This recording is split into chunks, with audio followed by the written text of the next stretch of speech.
রাধে রাধে ভক্তবৃন্দগণ, আপনি কি জানেন বছরের এমন একটি মাস আছে যে মাসে অজান্তে করা কিছু ছোট ছোট ভুল আপনার ঘরের টাকা, শান্তি আর সৌভাগ্য ধীরে ধীরে কেড়ে নেয়। অনেক মানুষ বলেন কষ্ট করে রোজগার করছি তবুও টাকা টিকছে না, ঘরে অশান্তি বাড়ছে, হঠাৎ করে কাজ নষ্ট হয়ে যাচ্ছে। শাস্ত্র বলে এর পেছনে অনেক সময় ফাল্গুন মাসে করা কিছু মারাত্মক ভুলই দায়ী। আজকের এই ভিডিওটিতে আপনারা জানতে পারবেন ফাল্গুন মাসে করা এমন 5টি ভুল যেগুলো করলে মা লক্ষ্মী নিজেই ঘর থেকে চলে যান। এই ভুলগুলো এতটাই সাধারণ যে 90% মানুষ না জেনেই করে ফেলেন। তাই ভিডিওটি শেষ পর্যন্ত দেখার অনুরোধ রইল।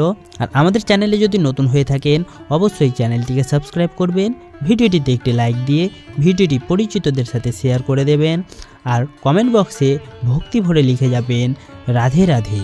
ফাল্গুন মানে শুধু বসন্ত না, শাস্ত্র অনুযায়ী ফাল্গুন হলো পরিবর্তনের মাস। পুরনো কর্মফল শেষ হয়ে নতুন ফল শুরু হয়। দেবী লক্ষ্মী এই সময়ে ঘরের আচরণ, শুদ্ধতা ও নিয়ম খুব গভীরভাবে দেখেন। এই মাসে সামান্য পুণ্য বড় ফল দেয় আর সামান্য ভুল বড় ক্ষতি করে।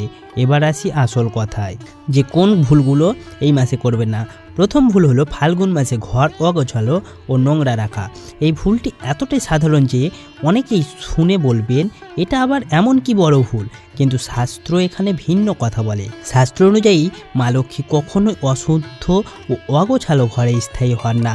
ফাল্গুন মাসে এই নিয়ম আরও কঠোর, বিশেষ করে ঘরের কোনায় জমে থাকা জঞ্জাল, অপ্রয়োজনীয় পুরনো জিনিস, ভাঙা জিনিস রেখে দেওয়া, অপরিষ্কার রান্নাঘর, এগুলো লক্ষ্মীর বিরাগের প্রধান কারণ। এর ফল কি হয় আপনি লক্ষ্য করবেন, হঠাৎ অপ্রয়োজনীয় খরচ বেড়ে যাচ্ছে, টাকা এলেও ধরে রাখা যাচ্ছে না, সংসারে অশান্তি বাড়ছে, কাজের মধ্যে বারবার বাধা আসছে। এগুলো কাকতালীয় নয়। শাস্ত্র বলে যেখানে অগোছালো সেখানে অলক্ষ্মী শক্তি সক্রিয় হয়। ফাল্গুনে এই ভুল আরও ভয়ঙ্কর কেন? কারণ ফাল্গুনে প্রকৃতি নিজেই নিজেকে পরিষ্কার করে, গাছপালা পুরনো পাতা ঝরিয়ে নতুন পাতা আনে। যদি আপনি এই সময়ে পুরনো নষ্ট জিনিস আঁকড়ে থাকেন, ঘর পরিষ্কার না করেন, তাহলে সেটা প্রকৃতির নিয়মের বিরুদ্ধাচরণ। ফাল্গুন মাসের প্রথম সপ্তাহেই অপ্রয়োজনীয় জিনিস দান করুন, ভাঙা জিনিস ঘর থেকে বের করুন, রান্নাঘর পরিষ্কার করুন। সপ্তাহে অন্তত একদিন লবণ জল দিয়ে মেঝে মুছুন। মনে রাখবেন পরিষ্কার ঘর মানেই লক্ষ্মীর আমন্ত্রণ। ভুল নম্বর 2, ফাল্গুন মাসে সূর্যোদয়ের পরে ঘুম থেকে ওঠা। এই ভুলটি আজকাল প্রায় সবাই করেন, কিন্তু শাস্ত্র এটাকে বলে লক্ষ্মী ত্যাগের অন্যতম বড় কারণ। সূর্যোদয় কেন এত গুরুত্বপূর্ণ? শাস্ত্র অনুযায়ী সূর্যোদয় মানে নতুন কর্মশক্তির আগমন। এই সময়ে দেবতাদের শক্তি প্রবাহ সবচেয়ে বেশি। ফাল্গুন মাসে শক্তি দ্বিগুণ হয়। যারা সূর্য ওঠার পরেও ঘুমান তাদের অলসতা বাড়ে, অকারণে কাজ আটকে যায়, সিদ্ধান্ত নেওয়ার ক্ষমতা কমে যায়। শাস্ত্র বলে অলসতা হলো অলক্ষ্মীর প্রধান দ্বার। ফাল্গুনে এই ভুল আরও ক্ষতিকর কেন? কারণ ফাল্গুনে নতুন কর্মফল তৈরি হয়।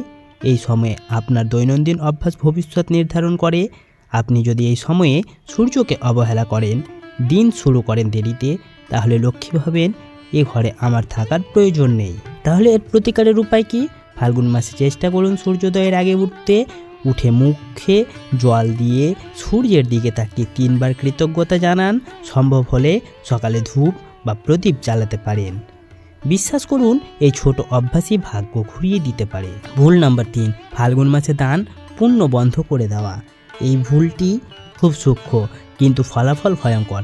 অনেক মানুষ মনে করেন দান তো যে কোনো সময় করলেই হয়, এখন নিজের অবস্থায় খারাপ, দান করব কিভাবে? শাস্ত্র এখানে একদম উল্টো কথা বলে। শাস্ত্র অনুযায়ী ফাল্গুন মাস হলো দানের মাস। এই সময় অল্প দানও বহুগুণ ফল পাওয়া যায়। এই মাসে দান বন্ধ মানে লক্ষ্মীর প্রবাহ বন্ধ। বিশেষ করে অন্নদান, জলদান, বস্ত্রদান, গরিবকে সামান্য সাহায্য, এগুলো না করলে লক্ষ্মী বুঝে নেন এই ঘরে প্রবাহ থেমে গেছে। আপনি লক্ষ্য করবেন টাকা আসার পর রাস্তা বন্ধ হতে শুরু করে, হঠাৎ খরচ এসে পড়ে, সংসারে অভাবের অনুভূতি বাড়ে। অনেকে বলেন সব ঠিকঠাক ছিল, হঠাৎ করে সব উল্টে গেল কেন? শাস্ত্র বলে এর মূল কারণ অনেক সময় ফাল্গুনে দান বন্ধ রাখা। ফাল্গুন মাসে দান কেন এত শক্তিশালী? কারণ এই সময় দেবতারা মানুষের কর্মফল পর্যবেক্ষণ করেন। এই মাসে শুধু টাকা নয়, মনোভাবও দেখেন। আপনি যদি বলেন আমার নেই, আমি দেব না, তাহলে লক্ষ্মী বলেন তোমার ঘরে থাকলে লাভ কি? সহজ প্রতিকার মনে রাখবেন, দান মানেই টাকা নয়। আপনি করতে পারেন কাউকে 1 গ্লাস জল দান, রাস্তার পশুকে খাবার দান, কারো ভালো কথা শোনা, কাউকে সাহায্যের হাত বাড়িয়ে দেওয়া। ফাল্গুনে মন থেকে দেওয়া সামান্য দানই লক্ষ্মীকে ধরে রাখে। ভুল নম্বর 4, ফাল্গুন মাসে সন্ধ্যার পর ঝগড়া, অশান্তি ও নেতিবাচক কথা। এই ভুলটি সবচেয়ে বেশি হয় ঘরের মধ্যে, আর এটি লক্ষ্মীর ত্যাগের সবচেয়ে দ্রুত কারণ। শাস্ত্র অনুযায়ী সন্ধ্যা হলো লক্ষ্মী আগমনের সময়। এই সময়ে ঘরের শক্তি সবচেয়ে সংবেদনশীল। ফাল্গুন মাসে এই সন্ধ্যা শক্তি আরও সক্রিয় করে। সন্ধ্যায় ঝগড়া হলে কি হয়? যেখানে উচ্চস্বরে কথা, রাগ, অভিমান, কটুবাক্য, অভিযোগ, সেখানে লক্ষ্মী দাঁড়ান না, অলক্ষ্মী শক্তি প্রবেশ করে। ফলস্বরূপ সংসারে শান্তি নষ্ট হয়, অর্থনৈতিক স্থায়ী ভেঙে যায়। ফাল্গুনে এই ভুল দ্বিগুণ ক্ষতিকর কেন? কারণ ফাল্গুনে নতুন শক্তির সূচনা হয়। এই সময়ে সন্ধ্যার পরিবেশ ভবিষ্যৎ নির্ধারণ করে। আপনি যদি এই সময়ে নেতিবাচক কথা বলেন, ঝগড়ায় লিপ্ত হন, তাহলে সেই শক্তি আগামী মাসগুলোতে ফিরে আসে। সহজ প্রতিকারের উপায়: ফাল্গুন মাসে চেষ্টা করুন সন্ধ্যার পর ধূপ বা প্রদীপ জ্বালাতে, ঘরে শান্ত সুর বা ভক্তি গান চালাতে, ঝগড়া হলে চুপ করে থাকার অভ্যাস করতে, অন্তত একটি ভালো কথা বলতে। বিশ্বাস করুন, এই ছোট নিয়মই লক্ষ্মীকে ঘরে ধরে রাখে। ভুল নাম্বার 5, ফাল্গুন মাসে কৃতজ্ঞতা ভুলে যাওয়া ও অহংকারে ডুবে থাকা। এই ভুলটি বাইরে থেকে দেখা যায় না, কেউ বুঝতেও পারে না, কিন্তু এর ফল হয় সবচেয়ে ভয়ঙ্কর। শাস্ত্র বলে এই একটি ভুলই লক্ষ্মী ত্যাগের প্রধান কারণ। শাস্ত্র অনুযায়ী মা লক্ষ্মী শুধু ধন দেন না, তিনি দেখেন মানুষের মনোভাব, আর ফাল্গুন মাসে মানুষের অন্তরের ভাব সবচেয়ে বেশি কার্যকর হয়। এই সময়ে যদি মানুষের মনে থাকে অহংকার, সব আমি নিজেই করছি এরকম ভাব, কৃতজ্ঞতার অভাব, অন্যকে ছোট করে দেখা, তাহলে লক্ষ্মী ধীরে ধীরে সেই ঘর ত্যাগ করেন। অহংকার কেন এত বড় পাপ? কারণ অহংকার মানে ঈশ্বরকে অস্বীকার করা, কৃতজ্ঞতা মানে ঈশ্বরকে স্বীকার করা। শাস্ত্রে বলা আছে, যেখানে কৃতজ্ঞতা নেই সেখানে লক্ষ্মীর স্থায়ী বাস হয় না। আপনি লক্ষ্য করবেন, হঠাৎ উন্নতির পরে পতন, টাকা এলেও শান্তি নেই, সম্পর্ক ভেঙে যায়। এর মূল কারণ অনেক সময় অহংকার আর কৃতজ্ঞতার অভাব। ফাল্গুন মাসে এই ভুল আরও ভয়ঙ্কর কেন?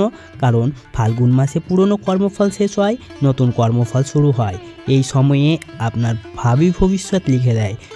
যদি আপনি এই সময়ে কৃতজ্ঞতা না হন, নিজেকে সব কিছুর মালিক ভাবেন, তাহলে লক্ষ্মী ভাবেন এখানে আমার দরকার নেই।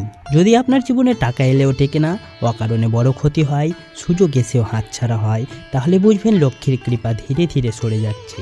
গোপন প্রতিকার: ফাল্গুন মাসে লক্ষ্মীকে ফেরানোর একমাত্র সহজ উপায়। এই প্রতিকারটি খুব সাধারণ কিন্তু আশ্চর্যজনকভাবে শক্তিশালী। তাহলে আপনারা এই কাজটি প্রতিদিন করুন। সকালে ঘুম থেকে উঠে চোখ বন্ধ করে মনে মনে বলুন, আমার জীবনে যা কিছু ভালো আছে তার জন্য আমি কৃতজ্ঞ। আজ যে 3টি জিনিস ভালো আছে সেগুলো মনে করুন। কাউকে দোষ দেওয়া বন্ধ করুন, নিজেকে ঈশ্বরের মাধ্যমে ভাবুন, মালিক নয়। এই অভ্যাসই লক্ষ্মীকে ফিরিয়ে আনে। ফাল্গুন মাসে যে কোনো 5টি বৃহস্পতিবার বা শুক্রবার এই কাজ করুন। সন্ধ্যায় একটি প্রদীপ জ্বালান, ঘরে শান্ত পরিবেশ বজায় রাখুন, কাউকে অভিমান না দেখানো, অন্তত একজনকে সাহায্য করুন, আর মনে মনে বলুন, যা আছে তাতেই আমি কৃতজ্ঞ। এই সাধনায় অনেকের আটকে থাকা কাজ শুরু হয়, আর্থিক সমস্যায় কমছে এবং সংসারে শান্তি ফিরেছে। ফাল্গুন মাসে এই 5টি ভুল করলে অবশ্যই শুধরে নেওয়ার চেষ্টা করুন, তাহলে আপনার ঘরে মা লক্ষ্মী ধীরে ধীরে প্রবেশ করবেন। এই ভিডিওটি শুধু কথাই নয়, এটি একটি সতর্কবার্তা। এটা নিজেকে বদলানোর সুযোগ। আপনি যদি আজ একটি ভুলও সংশোধন করেন, আগামী দিনে তার ফল পাবেন। ভিডিওটি ভালো লাগলে লাইক করুন আর প্রিয় মানুষের সঙ্গে শেয়ার করুন। আর আমাদের চ্যানেলে নতুন হলে অবশ্যই চ্যানেলটিকে সাবস্ক্রাইব করুন। একটা ছোট পরিবর্তনই কারো পুরো জীবন বদলে দিতে পারে। আর কমেন্ট বক্সে ভক্তি ভরে লিখে দিন, রাধে রাধে। ধন্যবাদ।